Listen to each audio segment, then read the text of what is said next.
정치권 관심 뉴스 짚어보는 포커스 나이트 시간입니다. 오늘은 최수영 정치평론가 그리고 최진 대통령 리더십 연구원장과 함께하겠습니다. 두 분 안녕하십니까? 네, 안녕하십니까? 네. 자, 윤석열 대통령 탄핵안 가결 이후 헌법재판소가 본격적인 심리 절차에 돌입했습니다. 탄핵 심판 주심으로는 정형식 재판관이 지명이 된 것으로 확인이 됐고요. 그럼 관련 발언 직접 들어보시겠습니다. 제1차 변론 준비기일을 12월 27일 금요일 오후 2시로 지정한다. 이 사건을 탄핵심판 사건 중 최우선적으로 심리한다. 재판관님, 오늘 회의에서는 어떤 논의 오고 갔나요? 윤 대통령 수사나 재판이 심판에 영향을 미칠 수 있다고 생각하십니까? 네. 재판관님, 주심 배정되셨는데 한 말씀 부탁드립니다. 주심 비공개 원칙 제시된 이유가 뭘까요? 주심 비공개는 별도로 요청하신 사안일까요? 윤 대통령이 임명한 인사라서 형평성이 우려된다는 의견이 있는데 입장 있으십니까? 예, 주심 재판관 과연 누가 될까? 이것도 관심이었는데요. 공식적으로 발표는 안 했습니다만 정형식 재판관이 지명이 된 것으로 지금 확인이 됐고, 그런데 이제 현재 6명의 헌법재판관 중에 유일하게 윤 대통령이 지명했던 재판관이더군요. 네, 그렇습니다. 그런데 윤 대통령이 지명을 했는데 사실 네. 뭐 이렇게 주심 재판관을 선출하는 그 과정은 이게 무작위 배당으로 해가지고 추천 방식으로 하기 때문에 우리가 흔히 얘기하는 추천을 이렇게 뺑뺑이 돌린 거예요. 근데 거기서 된 거고, 제가 설명을 좀 보니까 이게 이제 지금 6명 재판관 중에 한 분은 지금 4개의 주심 재판관을 맡고 있다 그래요. 그래서 아하. 그분은 빼고 5명 중에서 이제 무작위로 돌리다 보니까 이제 문형배 지금 고난대행도 빼고 그러니까 4명 중에 그러니까 뭐 확률이 뭐 25%였으니까 뭐 사실 뭐 그거 가지고 뭐 많다고 할 수는 없는 건데, 근데 어쨌든 윤 대통령이 지명한 분이긴 한데, 지명이 저 대통령 몫이긴 한데 중요한 건 이제 이분이 그렇다고 해서 과연 그럼 영향을 끼칠 것인가? 그럴 수는 없는 게요. 이분은 이제 뭐 변론기일 이런 거는 재판장이 다 정하고, 그다음에 재판관 전원의 평의에 의해서 따라 진행되고, 나중에 이분은 회의를 좀 진행하는 것과 그다음에 나중에 판결문 초안 작성하는 이제 그 정도 역할을 하는 거지, 본인이 어떤 의사로 주체적으로 이걸 이끌어가거나 할 수는 없는 거예요. 그렇기 때문에 저는 오히려 이제 이걸 시인도 부인도 하지 않는 거는 원래 헌재에서는 주심 재판관을 공개하지 않는 게 원칙입니다. 그런데 이걸 또 공개하지 않으면은, 이미 이렇게 취재가 된 상황에서 공개하지 않으면 또 무슨 이유가 있나 이렇게 또 오해를 하기 때문에 아마 이렇게 반공개식으로 이렇게 한 것 같아요. 그런 측면에서 저는 뭐 이제 이제 헌재가 굉장히 속도를 좀 빨리 내고 있다. 그러니까 지금 보면은 이 내일 내년에 4월 18일에 두 분이 퇴임하는 날이기 때문에 헌재가 지난 박근혜 전 대통령이나 노무현 전 대통령 때보다도 상당한 속도와 좀 약간 의무감을 갖고 진행하는 그런 지금 일환으로 봐야지, 이게 뭐 특별한 뭐 그건 없고 그냥 추첨에 의한 무작위 배당이니까 별 의미를 부여할 건 없을 것 같습니다. 네. 그래도 재판도 사람이 하기 때문에 그건 알 수가 없죠. 네. 왜냐하면 이제 윤석열 대통령하고 재판관이 아마 서울법대 거의 동기 같아요. 서울법대 같이 몇 년인지는 모르겠지만 이제 군대를 갔다 오지 않았다면 아마 뭐 몇 년은 좀 같이 다녔기 때문에 상당히 가까운 사이인 거는 이제 알려져 있습니다만은. 다만 다행스러운 거는 정형식 재판이 그동안에 이제 이재용 전 삼성 회장, 삼성 회장이나 한명숙 전 총리 재판 과정에서 비교적 상당히 합리적이고 지금적 온건한 그런 원칙주의자라고 긍정적인 평가가 많더라고요. 아, 그렇군요. 예, 그래서 그런 부분이 좀 이제 다행스럽게 생각을 합니다. 그리고 요즘 뭐 헌법재판소 앞에서 거의 매일 하죠, 아마 촛불 시위대들이 거의 매일 재판하고 있기 때문에 혹시라도 정형식 재판관이 이렇게 편파성을 보일 경우는 또 오히려 역풍이 크기 때문에 아마 상당히 나름대로 상당히 좀 중립적이고 공정한 재판을 하지 않을까. 그러니까 기대를 문형배 해봅니다. 헌재 소장 권한대행도 지금 말씀하신 것처럼, 두 분 말씀하신 것처럼 뭐 주심이 누구냐는 재판의 속도라든가 방향에 영향을 미치지 못한다, 이렇게 얘기는 했습니다만 앞서서 헌재가 발표를 할 때는 이게 발표를 안 했단 말이에요. 그런데 2016년, 17년 그때 박근혜 전 대통령 사례를 보면은 그때는 사안의 중대성을 고려해서 발표를 했었는데 이번에는 왜 안 했냐? 사실 이것 때문에 좀 사실 궁금했던 거거든요. 그렇죠. 근데 이제 이게 우리 이제 사회학 용어에 그 스트라이샌드 효과라는 게 있습니다. 이제 옛날에 바버라 스트라이샌드라고 유명한 가수가 아주 비싼 집을 소유하고 있었는데 그거를 이제 언론이 한번 보도를 했어요. 근데 그냥 아무도 관심 안 뒀는데 그걸 굳이 빼려고 노력하다가 다른 언론들이 이게 뭐지 하고 관심을 가지고 더 크게 보도가 돼가지고 난망하게 된 적이 있어서 예. 그때부터 이제 우리 사회학 용어에 스트라이샌드 효과라는 게 있습니다. 그러니까 아하.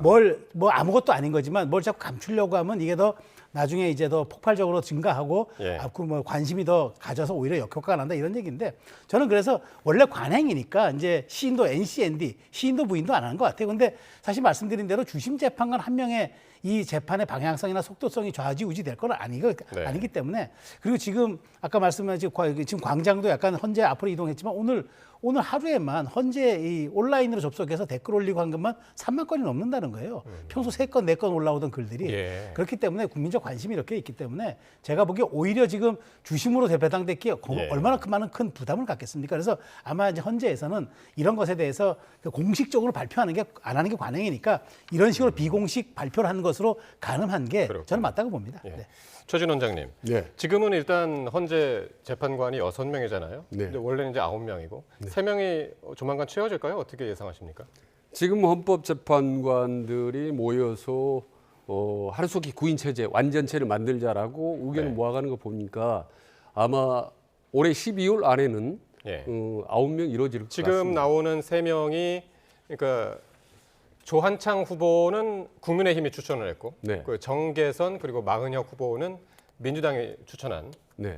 후보인데 이번 달 말까지 전부 그 절차를 마무리하겠다는 거죠? 네, 민주당 그렇습니다. 입장에서는. 그러면 뭐 9명 완전체로 이제 구성이 될 것 같습니다. 예. 박근혜 전 대통령이 탄핵 당시에는 최종적으로 8명 헌법재판관이 전원 만장일치로 해서 이제 탄핵을 인용을 했었습니다. 예.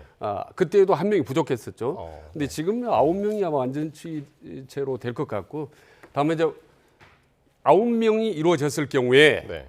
6명 이상이 찬성을 하게 되면 인용이 되지 않습니까? 네. 그래서 이제 저분들의 성향이 이제 매우 중요한데 지금 몇 군데 이렇게 분석한 거를 종합해 보면 언론에 네. 이렇게 노골적으로 나오지는 않습니다만은 네. 대충 얼추 9명의 정치적 성향을 굳이 분류를 해 본다면 보수와 중도 성향을 가진 분들이 5명, 네. 그리고 진보 성향인 분이 4명 이렇게 분석을 하더라고요. 그러면 중도가를 뺀다면 거의 4대 4입니다. 보수와 진보가. 예. 네, 그렇기 때문에 정치 성향상을 굳이 우리 잣대를 댄다면 아주 팽팽한 거죠. 보수와 진보와 중도가 예. 거의 4대 1대 4로 아주 팽팽하기 때문에 예. 헌법재판의 개인적인 어떤 사적인 의지 편향성이 개입할 여지는 상대적으로 적다라고 이제 말씀드리고 싶습니다. 그렇군요. 과거 사례 저희가 이제 대통령 탄핵 사건이 이제 탄핵 심판 사건이 2번 있었죠. 노무현 대통령이 한 2달 정도 걸렸고 결과 나올 때까지. 네. 박근혜 전 대통령이 이제 석 달 걸렸고. 그렇습니다. 어떻습니까? 지금 더 서두를 가능성도 있다는 뭐 이야기도 나오고 있고요. 그러니까 지금 아까 제가 말씀드린 대로 이제 내년 네. 4월 18일에 두 번의 재판관이 퇴임을 합니다. 네. 근데 지금 말씀하신 것처럼 이제 노무현 전 대통령은 탄핵 그 심리까지 최종일이 64일. 64일. 그다음에 박근혜 전 대통령은 92일이 걸렸습니다. 그러니까 뭐 예. 얼추 좀 보면 이제 2달 석 달인 거죠. 근데 예. 지금 이제 14일 날 이제 탄핵이 가결돼 가지고 지금 헌재로 넘어갔고 그다음에 지금 27일 날 이제 변론 요지서 이제 제출을 받고 한다는 것 아니겠습니까? 그럼 이제 그때부터 사실 심리를 가장 기초적으로 시작을 하는 거죠. 그런데 과거 사례를 보면은 이게 의견서 제출 시한이 노무현 전 대통령 때는 접수 후 11일 그러니까 지금은 13일인 거고요. 11일 그다음에 박근혜 전 대통령은 일주일 7일 걸렸던 겁니다. 예. 그러니까 이번 속도도 뭐 노무현 전 대통령보다 조금 좀 더 긴데 근데 뭐 거의 속도는 뭐 비슷하다고 봐야 돼요. 그런데 예. 중요한 거는 내년 4월 18일 날 9인 체제가 설령 지금 출범한다고 해도 예. 7인 체제가 다시 되는 겁니다. 예. 그러면 이 7인 체제에서 나머지 2명을 다시 국회 몫으로 아니면 대통령 몫으로 할 수 있는데 예. 권한대행이잖아요. 권한대행이 어떻게 자의적으로 상황 관리와 일상 관리 정도를 할 권한대행이 판단해서 사람을 추천합니까? 불가할 수가 있다는 거죠. 그러면 9인으로 심리하다가 4월 18일이 지나면 7인 체제에서 이거를 다시 심리를 해야 되고 예. 의결을 해야 됩니다. 예. 그렇다면 또 이게 완전성의 문제, 그다음에 심리에 대한 어떤 그런 완결체적인 또 문제, 국민들이 여기에 납득할 수 있는 납득하는 부분과 동의성의 문제 이런 예. 것들이 있을 수 있어서 4월 18일까지 소요된다고 해도 예. 실질적으로 110일 가까이가 소요되는 거니까 과거 사례에 비춰보면 그렇게 뭐 늦다고 할 수 없는 거거든요. 그러니까 지금 최 평론가 말씀은 내년 4월에 문형배 재판관하고 이미선 재판관이 퇴임을 앞두고 있기 때문에 그 전에 뭐 4월 전에 네. 판단이 날 가능성이 높다 이제 그렇게 말씀을 하시네요. 네. 일단 그 가능성 저는 그랬으면 좋겠는데 그 가능성이 많지는 않다고 봅니다. 왜냐하면 지금 김병주 민주당 의원 같은 경우는 2달 이내에 끝냈으면 좋겠다라고 공개적으로 제안했지 않습니까?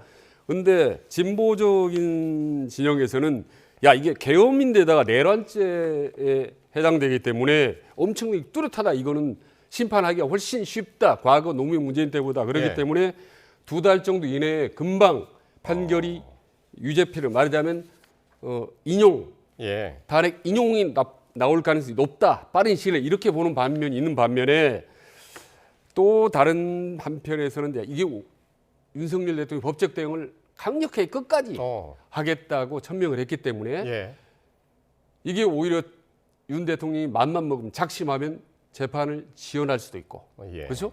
예, 그리고 다양한 방법으로 대응을 하고 맞설 경우에 의외로 과거보다 더 걸릴 수 있다. 그래서 만약 최대 3개월 정도 걸릴 경우에는 바로 인용이 되더라도 2달 후에 대선하면 5월 그러면 장미 대선 5월쯤 치러지는가 빨라도 아마 4, 5월이 치러지지 않을까라고. 굉장히 이제 강력하게 대응하겠다는 그 의지를 내비쳤고 또 지금 윤 대통령의 변호인단이 지금 윤곽이 조만간 이제 나올 텐데 일단은 김홍일 전 방통위원장이 대표로 변호인단을 이끌 것으로 지금 전해지고 있지 않습니까? 그렇습니다. 그러니까 뭐 윤 대통령의 법조계 직속 상사였고 모시기도 했었고 물론 방통위원장을 역임하셨지만 실제 보면은 이제 그 검찰에서 오랜 이제 잔뼈가 굵은 신분이죠.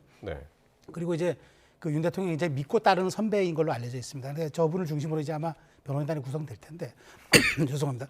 지금 말씀하신 것처럼 이 사안에 대해서 갈래가 또 하나가 있습니다. 뭐냐면 말씀하신 것처럼 굉장히 이 사안 자체가 심플하기 때문에 계엄으로만 국한되어 있고 이 계엄이 적법했느냐를 따지는 문제이기 때문에 간단하다고 얘기하지만 근데 의외로 관련 인물이 많고 수사가 지금 진행 중이고 핵심 종사자들은 지금 구속 기소가 돼 있는 상태거든요. 그렇기 때문에 증인 증거 확보에 시간이 좀 많이 걸리거나 아니면 무더기 증인 신청을 할 경우에 시간이 걸릴 수 있다. 그렇지만 이게 180일이잖아요. 현재 심리가.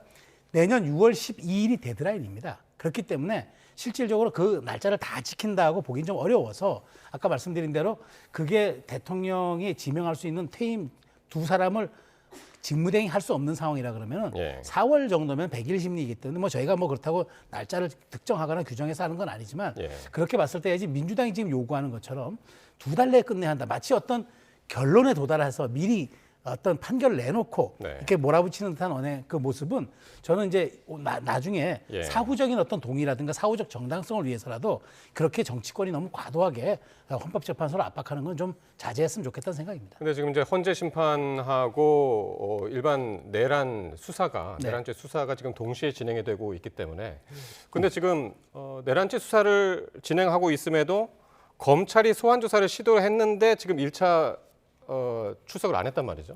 그 2차 소환을 다시 통보를 했고 공수처하고 경찰도 같이 지금 출석 요구서를 보낸 상황인데 지금 이 처음 출발부터 검찰이나 경찰 수사 초반부터도 지금 약간 지연되는 그런 느낌이거든요. 탄핵 심판은 어떻게 과연 그럼 진행될까? 그래서 제가 말씀드리는 거죠. 지금 검찰의 소환 조사도 부터 이렇게 처음 거부하고 있는데 언제 심리에서는 더 그렇지 않겠습니까? 그리고 이미 김홍일 전 방통위원장 중심으로 해서 아마도 메모드급 변호인단이 아마 구성될 것 같습니다. 그리고 다방면의 전방위로 아마 법적 투쟁을 강력하게 전개할 가능성이 높기 때문에 저는 자꾸 시간이 지연되지 않을까. 과거 노무현 대통령이나 박근혜 전 대통령 같은 경우는 헌재에서 적극적으로 대응을 하지는 않았습니다. 사실은 상당히 소극적인 대응을 하고 거의 이 방관하다시피 했기 때문에 2달, 3달이 걸렸는데 이미 윤석열 대통령 공개적으로 천명을 했습니다. 그래서 반국가단체나 이런 부분에 대해서 국민들에게 알리겠다. 끝까지 당당하게 싸우겠다 천명을 했기 때문에 이게 자칫하면 자꾸 지연될 가능성이 높다라고 저는 이제 우려를 하는 거고 다만 이제 유불리를 떠나서 일단은 국정 공백이 너무 이게 크기 때문에 엄중하기 때문에 가능한 한 헌재도 빨리 그런 부분에 대한 부담을 좀 느낄 겁니다. 네. 워낙 계엄이라는 큰 사안이고 내란죄가 큰 사안이라 할지라도 국정 공백으로 해서 국가나 우리 국민들이 입는 피해가 크기 때문에 이 부분에 대한 부담을 가질 거고 실제로 그 부분에 대해서 좀 헌재가 그 부분에 포커스를 두고 좀 더 속도를 냈으면 좋겠다라는 게 저 개인적인 생각입니다. 예, 알겠습니다. 자, 그러면 국민의힘으로 이야기를 한번 돌려보겠습니다. 탄핵 가결 이후에 국민의힘에는 지금 후폭풍이 아주 거세게 불고 있습니다. 한동훈 대표가 대표직에서 이제 사퇴를 했는데 그럼 먼저 한 전 대표의 목소리 직접 한번 들어보시겠습니다. 국민의힘 당 대표직을 내려놓습니다.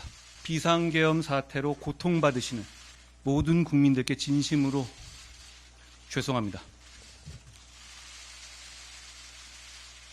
탄핵이 아닌 이 나라에 더 나은 길을 찾아보려 백방으로 노력했지만 결국 그러지 못했습니다. 모두가 제가 부족한 탓입니다. 미안합니다. 참 고통스럽지만 여전히 후회하지 않습니다. 저는 어떤 일이 있어도 대한민국과 주권자 국민을 배신하지 않기로 약속했기 때문입니다. 하지만 계엄이 잘못이라고 해서 민주당과 이재명 대표의 폭주와 범죄 혐의가 정당화되는 것은 절대 아닙니다. 이재명 대표 재판의 타이머는 멈추지 않고 가고 있습니다. 얼마 안 남았습니다.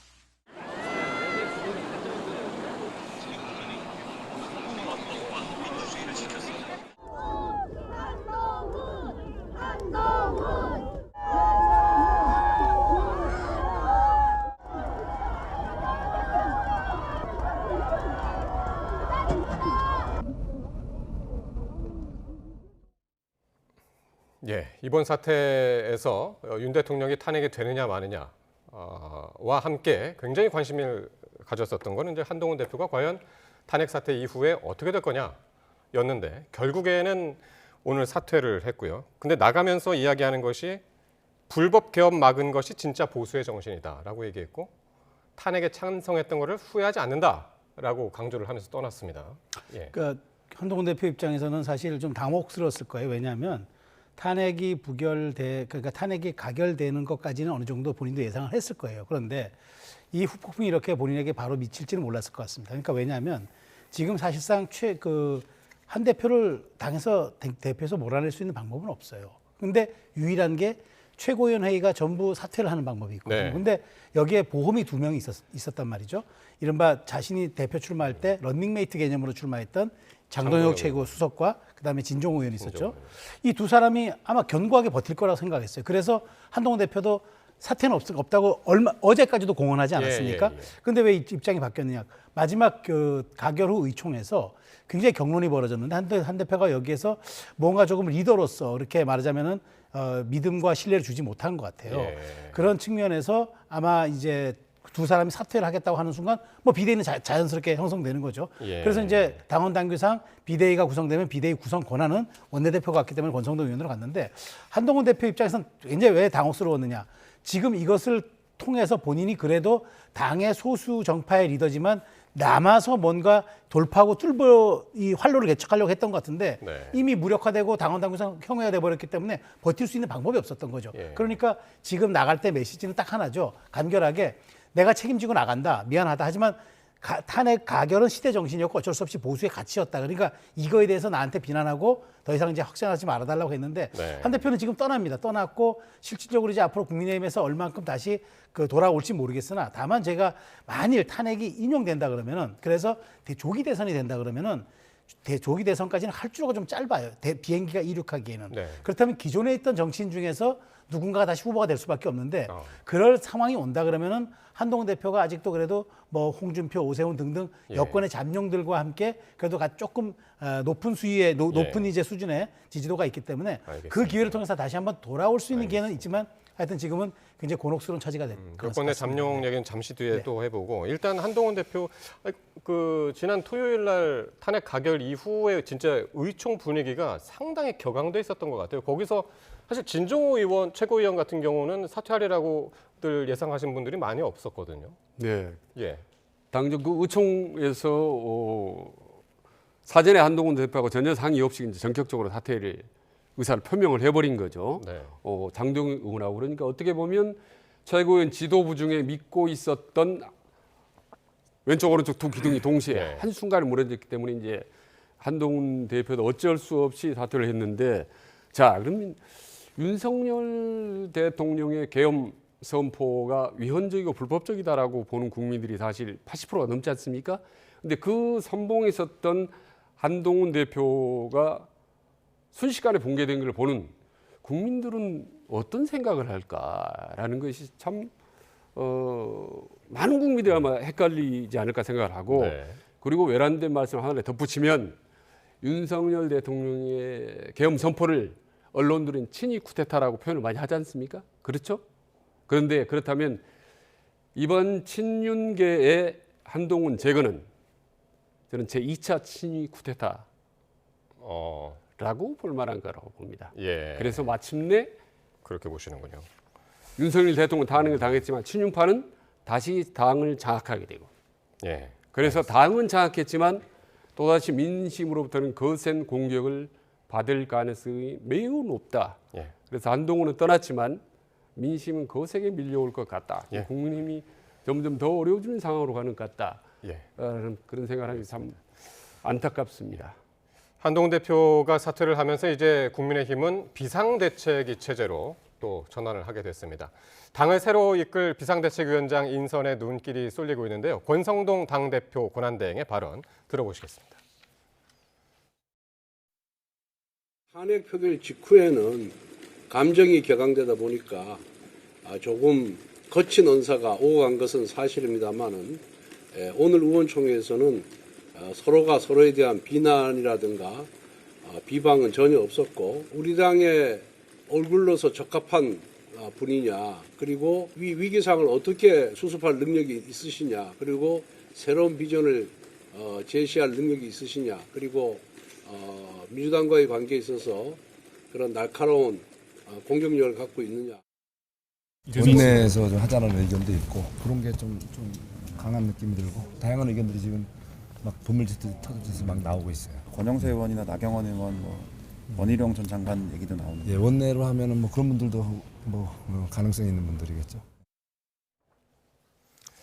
예, 이번이 국민의힘 출범 이래 6번째 비대위가요. 그리고 윤석열 정부 들어서 5번째 비대위가 이제 되는 셈인데, 어떨까요? 비대위 성격도 상당히 중요한데, 그동안 비대위 체제가 들어설 때마다 이게 관리형이냐 혁신형이냐 이런 이야기들이 많았는데, 이번에는 성격이 어떨지 모르겠네요. 그러니까 원래 정치혁신 3종 세트가 있습니다. 네. 여의도 정가에.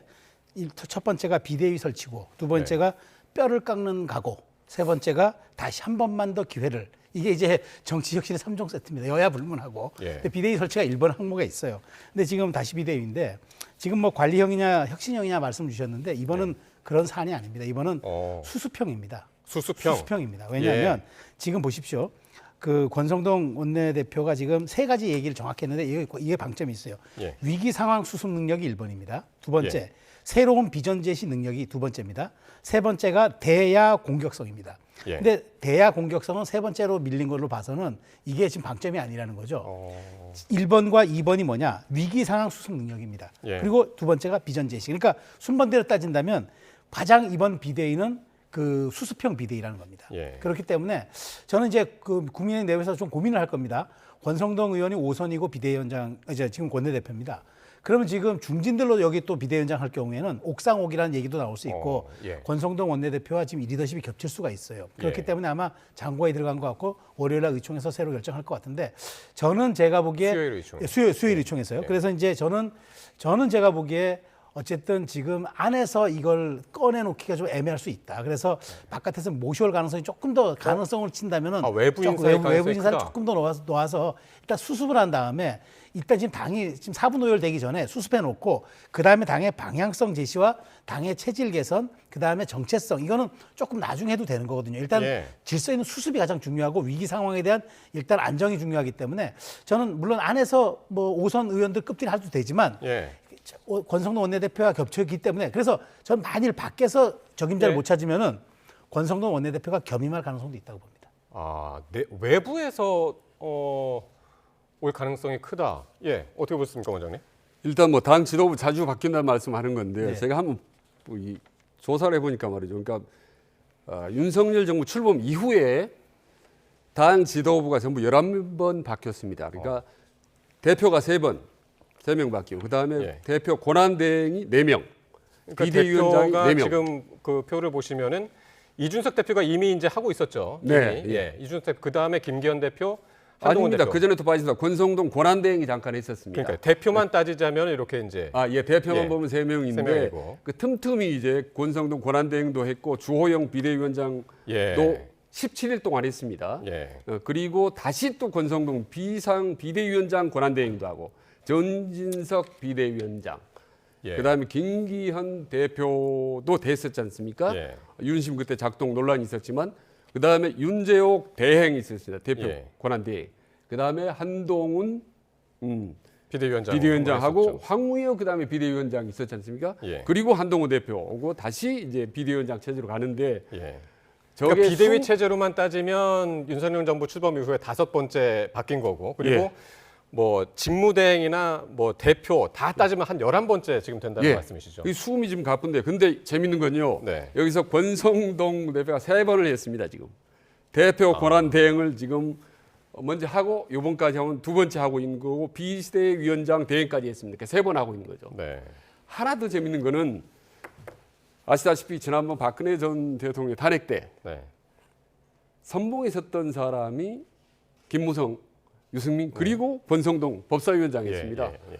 그때 국회 탄핵위원회도 의결서 가지고 와서 헌재 가지고 간 사람 권성동 대표 아니겠습니까? 네. 근데 그때 탄핵에 선봉에 섰다고 해서 권성동 의원에게 배신자라고 하지 않지 않았습니까? 그래서 지금 한동훈 대표가 어떻게 보면 민심에 부응하는 어떤 계엄에 반대해서 지금 배신자 논란 공격을 받는 건 상당히 모순적인 거죠. 권성동 원내대표는 당시에 이제 탈당했다가 네. 다시 복귀를 한 케이스죠, 그죠? 예. 바른정당으로 예. 갔다가. 그러나 지금 예. 누구도 뭐 배신자라고 하지 않지 않습니까? 그리고 승승장구해서 지금 5선 아니겠습니까? 예. 그래서 배신자 개념은 대한민국에서 다시 한번 좀 재정립할 필요가 있다고 봅니다. 일단 그래도 지금 아까 그 네. 최 평론가께서는 이제 외부 인사가 들어올 가능성을 높게 보셨는데 지금 내부에서 오늘 의총 분위기에서는 내부 인사들이 많이 거론이 됐었나 봐요. 찾았죠. 찾았는데 다 예. 고사하지 않았을까 저는 싶어요. 왜냐하면 예. 지금 이 상황에서 만난다는 게 쉬운 상황이 또 아닌데다가 네. 제가 말씀드린 대로 권성동 원내대표가 지금 어쨌든 리더십을 지금 약간 갖고 있는 상황에서 예. 포지션이 겹칠 수 있기 때문에 네. 그 부분에 대한 부담도 있는 것 같아요. 그래서 저는 외부 인사가 온다 해도 길지 않을 겁니다. 짧게 가가지고 왜냐하면 지금 네. 결국 할 수 있는 거는 헌재 심리까지 전까지가 될 겁니다. 그리고 빨리 전열을 정비해야 될 겁니다. 왜냐하면 조기 대선 가능성에도 대비를 예. 해야 되기 때문에 예. 그런 측면에서 저는 어쨌든 밖에서 찾지만 그래서 굳이 적임자를 못 찾는다 그러면은 권 원내대표 한 2-3달 하시오라고 정권을 위임할 수도 있다고 봐요. 아니 혹시 또 용병 찾으려고 하는 거 아닙니까 밖에서? 이번엔 용병은 아마 찾기 어려울 겁니다. 왜냐하면 아니 조금 전에 외부 인사라고 했잖아요. 외부 외부 인사가 인사는 용병이에요. 아니 그러니까 예. 제가 말씀드린 수수평. 예. 그러니까 대선 후보라든가 지도자를 그 영입하는 것과 네. 여기 질서를 좀 찾아달라고 원로를 약간 투입하는 것은 결이 다른 거죠. 일단 한시적으로 위임하는 거니까요. 근데 사실은 지금 필요한 거는 사실 혁신형 비대위원장입니다. 완전히 확 바꿔야 되는 당을. 그래서 국민들에게 정말 죄송합니다. 우리 정말 황골 탈퇴하겠습니다. 이 모습을 보여줘야 되는 건데 지금 흘러가는 모습으로 보면 좀 관리형 비대위원장으로 할 것 같아요. 예. 그것도 권성동 지금 권한대행이 마음대로 좌지우지 할 수 있는 비대위원장. 어쨌든 그렇죠? 차기 비대위원장이 누가 되든 간에 가장 큰 임무는 조기 대선이 치러질 가능성이 지금 있는 상황이라서 이걸 어쨌든 관리하고 추진을 해야 될 텐데 그렇죠. 한동훈 전 대표가 다시 돌아와서 입지를 다시 한번 세울 가능성도 있을까요? 어떻게 보시나요? 그러니까 딜레마가 있는 겁니다. 지금 국민의힘 입장에서는 지금 어쨌든 탄핵을 대통령을 시키는데 어쨌든 가결이 됐기 때문에 네. 일부 책임이 있어요. 그런데 이렇게 됐지만 그래도 민심은 굉장히 이번에 대통령이 위법한 계엄을 했다는 게 상당수잖아요. 물론 계엄에 대해서는 국민의힘도 선을 긋고 있지만 그럼에도 불구하고 지금 정당 지지도는 앞으로도 계속 답보 상태에 있을 겁니다. 그런데 조기 대선이 가셔야 된다 그러면 중도 확정성이 있는 인물이 와야 되잖아요. 이 딜레마에 빠진 겁니다. 근데 이제 제가 말씀드렸듯이 이제 거론되는 인물 중에 중도 확장성이 있는 인물을 찾아야 되고 결국에는 아무리 보수의 지지층이 직결도가 높아도 결국 중도 확장을 해야 된다면은 후보를 거기서 찾아와야 되는데 그렇다면 한동훈 전 대표도 이제 배제할 수 없는 상황이 됐기 때문에 예. 이 부분에 대해서 그 브릿지를 얼만큼 잘 좀 위기 상황 수습과 관리형 체제와 그다음에 비전 제시를 좀 할 수 있는 비대위원장을 찾는 게 그래서 어려운 겁니다. 예. 저는 그런 향방이 이제 앞으로 한 달 이내 여론조사 결과가 결국은 이제 말해준다고 봅니다. 일단 지금 친윤계가 상당히 믿고 맘 놓고 한동훈 대표를 밀어붙일 수 있는 거는 계엄을 했음에도 불구하고 지금 국민의힘 정당 지지율이 20% 중반대가 나오거든요. 예. 그러니까 믿을만하다, 얼마든지 밀어붙여도 되겠다 이런 생각을 갖고 있는 것 같은데 앞으로 한 3번 정도 차기 대권 주자 여론조사를 했는데 예. 여전히 한동훈 대표가 2위가 나온다. 네. 그리고 3위는 3, 4위라는 게 전혀 국민의힘에서는 따라 붙을 수 없는 큰 격차로 군소에 머물고 있다. 말하자면 예. 한동훈이 여전히 높은 지지율로 2위 차기 대권자를 달릴 경우는 국민의힘은 상당히 고민하지 않겠습니까? 그래서 용병을 다시 초청하든지 뭐 어떻게 해야 되나 아주 예. 심각한 고민에 여론조사를 빠질 앞으로 봅니다. 이제 지켜봐야 한 된다는 3번 정도 말씀이시네요. 여론조사 결과를 지켜보면 이미 당심이 많이 움직일 거라고 봅니다. 알겠습니다. 그러면 지금 이제 국민의힘의 차기 대권 주자 이야기를 계속 하고 있었는데 한번 이 녹취를 한번 듣고 계속 말씀을 나눌 텐데요. 지금 국민의힘 현 상황을 근거로 해서 일각에서는 지난 박근혜 전 대통령 탄핵 직후처럼 분당 상황까지 거론이 되고 있는데 유승민 전 의원이 이렇게 이야기를 했습니다. 한번 들어보시겠습니다. 한동훈 대표 바로 그 말에 대해서 예. 그걸 가지고 무슨 배신자는 누가 누구를 배신했다는 겁니까? 아니 우리가 무슨 조폭입니까? 그걸 어떻게 감쌉니까? 예, 예. 근데 그걸 갖고 배신이라고 하는 프레임에 덮어 씌우는 거는 이거는 진짜 8년 전에도 그렇고 지금도 그렇고 잘못된 거죠. 분당 가능성 있다고 보세요? 없다고 봅니다. 지난번에는 분당 됐지 않습니까? 그때도 33명 국회의원이 개혁보수를 하겠다고 바른정당을 만들었죠. 네. 여전히 예. 그 뜻은 옳았다고 생각을 합니다. 근데 여러 가지 현실적인 장벽에 부딪혔죠. 예. 유승민 전 의원 한동훈 대표를 배신자라고 비판하는 당 안팎의 여론을 정면으로 반박을 했고요. 또 오세훈 서울시장도 여기에 가세하면서 분당 가능성에는 상당히 이제 큰 그 선긋기를 했는데 어떤 배경으로 이런 이야기들을 할까요? 지금 이렇게 분당 전혀 없다가 이른바 싱크로율 100%가 다 나오잖아요. 예. 이 얘기는 간단합니다. 권성동 원내대표도 그 얘기를 했어요. 지난번 그 탄핵 표결 직전에도 설령 어떻게 나와도 우리 당은 분당 안 될 것이다라고 얘기해 분열 안 될 것이다 얘기한 네. 게 지난 탄핵 박근혜 대통령 전 탄핵에서 배웠던 게 분열하면 죽는다였습니다. 그러니까 왜냐하면 잠시 동안 분열할 수 있습니다. 지금도 국민의힘 내부에서도 이른바 친한파와 친윤파가 있고 그다음에 가결파와 부결파가 있잖아요. 이게 분명히 갈라집니다. 85대 뭐 한 23 나올 수 있습니다. 그런데 중요한 건 지금 상황에서는 서로의 의견이 갈릴 수 있지만 나중에 차기 대선으로 진화하잖아요.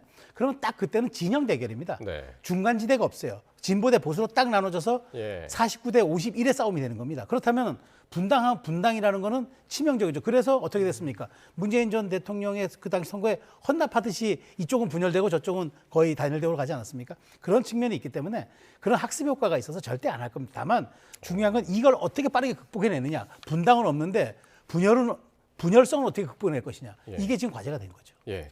그러니까 유승민 전 대표 지금 발언 들으셨고 오세훈 시장도 분당 가능성에 대해서 확실하게 또 얘기를 했고 그런 가능성 없다.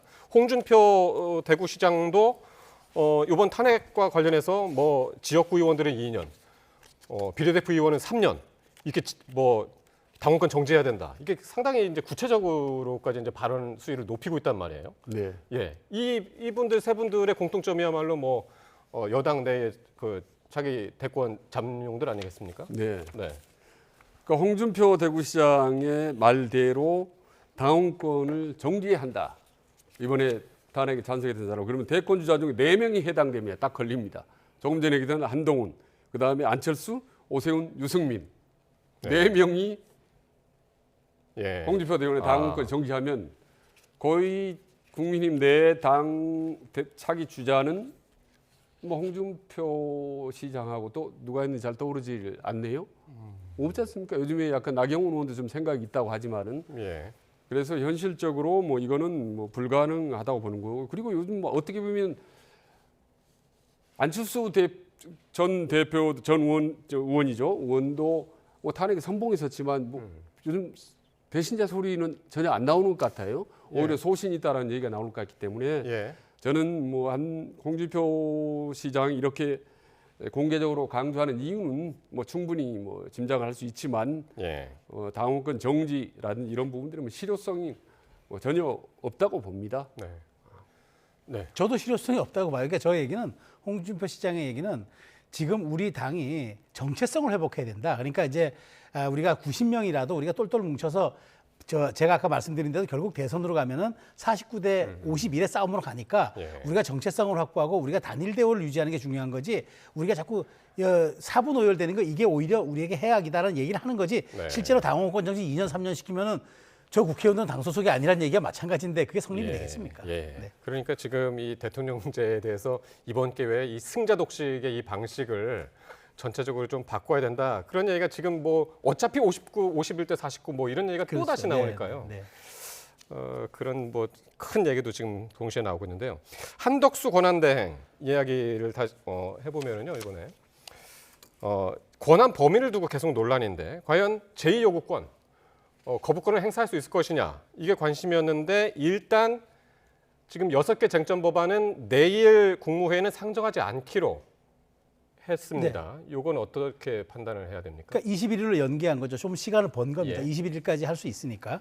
근데 저는 이 부분에 대해서는 고건 전 총리 시절에 사면권하고 거창 양민 학살 특별법에 대해서 거부권 행사한 적이 있어요. 왜냐하면 이게 지금 이 한덕수 총리 앞에 온 지금 이 법안이 양곡관리법을 포함한 농업사법과 그다음에 내란특검법, 김건희사 특검법 이거예요. 그런데 사실 농업사법 같은 양곡관리법 같은 경우는 본인이 국무총리 할 때부터 지속적으로 반대해 왔고 이거는 남은 쌀을 국가가 의무적으로 매입하거나 아니면은 다른 농산물 가격도 하락할 경우에 국가가 무조건 보존해 준다. 이거 시장 원리에 위반되는 데다가 향후 우리 농업 경쟁력에 문제가 있거든요. 그러니까 저는 이건 소신대로. 그러니까 말하자면 지금 상황 관리에 안정적인 상황 관리에 찍혀 있지만 그럼에도 불구하고 이거는 총리로서 권한 대응으로서 할 수가 있는데 중요한 거는 내란 특검법과 김건희 여사 특검법을 어떻게 할 것인가 이게 쟁점일 거예요. 그런데 저는 이 부분 아마 이렇게 정리하지 않을까 싶어요.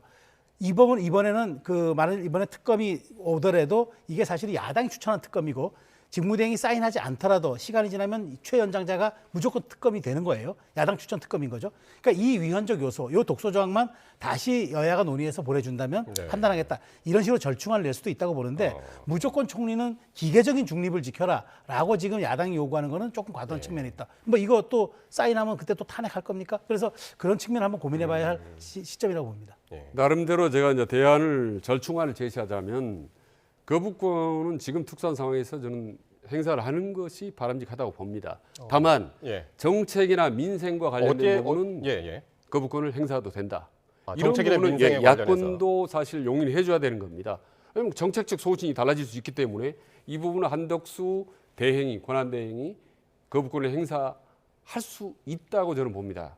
그렇게 또 야당도 그런 부분에 대해서는 넓게 봐야 되는 거고 다만 김건희 특별법이라는 게 정치적인 법안에 대한 거부권을 과거 윤석열 대처처럼 똑같이 행사하는 것은 저는 상당히 조심스럽고 이 부분은 사실 한덕수 권한대행이 거부권을 행사하고 싶어도 못할 겁니다. 아마도 친윤이 강력하게 그 부분에도 저지를 할 테니까 이 부분이 이제 하나의 중요한 관건이죠. 그래서 이 부분은 한덕수 권한대행이 아니라 친윤하고 민주당 쪽하고 그 부분은 서로 딜하고 협상을 해서 풀어나가야 되는 문제지. 정치적으로 해결을 해야 된다. 권한대행 어떤 거부권 이 차원에서 벗어나 안 된다고 봅니다. 해답이 안 나온다고 봅니다.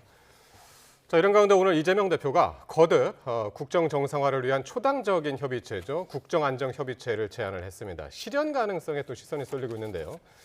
직접 들어보시겠습니다. 국정안정협의체는 지금 대통령 권한 대행도 동의하는 꼭 필요한 일입니다. 모든 논의의 주도권은 국민의힘이 가져도 좋으니 국민의힘도 꼭 참여해 주시기를 부탁드립니다. 이름, 형식, 내용 어떤 것이어도 상관없습니다. 그리고 혹시라도 국정 전반에 대한 이런 협의체 구성이 부담스러우면 경제 분야에 한정해서 경제와 민생 분야에 한정해서라도 협의체 구성을 요청드립니다. 이재명 대표는 거듭해서 이 국정안정협의체 가동해야 된다고 하고 있고 한덕수 권한대행은 협력할 준비가 돼 있다고 화답을 했는데 권성동 원내대표는 여당은 지금 우리인데 무슨 소리냐 계속 거부를 하고 있어서 이게 어떻게 결론이 날지 모르겠습니다. 그러니까 저는 이재명 대표가 속도 조절을 좀 할 필요가 있다고 봐요. 지금 이 얘기는 뭐냐면 논의 테이블에 올려라. 우리도 어떤 한 분야의 지분을 갖고 참여하겠다는 얘기인데 총리의 안정적 국정 운영에 권한대행의 안정적 국정 운영에 우리가 최대한 지원하겠다면 될 일이고 아주 사안별로 우리가 협조하겠다면 될 일이지 굳이 이걸 협의체를 만들어서 명시적으로 하겠다는 거는 이재명 대표가 여의도 대통령임을 보여주고 국정 전반에 걸쳐서 영향력을 행사하려는 의도입니다. 그리고 어쨌든 지금 대통령이 직무는 정지됐지만 엄연한 여당이고 헌재 심리가 나올 때까지는 대통령직위를 유지하고 있습니다. 그런데 이런 식으로 지금 하는 거는 뭔가 중도 확장도 보여주고 내가 여의도에서는 내 말을 들어야 결국 정부도 돌아갈 수 있다는 걸 은연중에 과시하는 건데 이게 잘못하면 협박으로 비춰질 수도 있고. 국민의힘에서는 그 표현을 대통령 놀이라고. 그렇죠. 하더군요. 이렇게 여의도 대통령화 시키는 거는 제가 보기에 지금 이재명 대표가 너무 이렇게 과도하게 나서는 거는 나중에 역풍 맞을 수도 있습니다. 다만 그냥 돕겠다. 안정적 국정 운영에 우리도 최대한 뒷받침하겠다 하면 될 일을 굳이 이렇게 명시적으로 꺼내는 의미는 다 속내가 있기 때문인 거죠. 네, 최 원장님. 그러니까 저 이재명 대표의 발언 자체가 다분히 저는 전략적 메시지라고 봅니다. 국민들의 은근히 혹은 지지자들에게 국정의 주도권은 우리에게 넘어왔다라는 걸 은근히 그런 부분을 과시하는 측면도 있고 또 하나는 지금 국정 공백인 상태에서 우리 야당도 같이 나라를 걱정하고 함께 가겠다.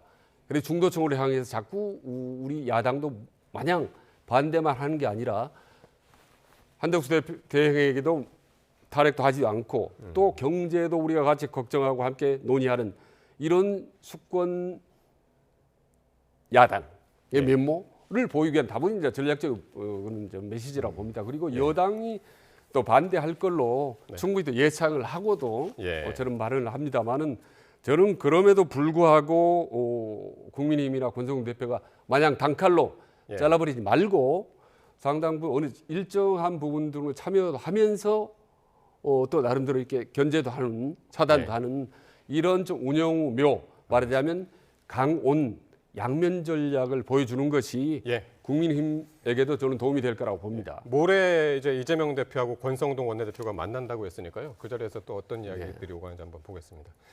지금까지 최수영 정치평론가 그리고 최진 대통령 리더십 연구원장과 함께했습니다. 두 분 고맙습니다.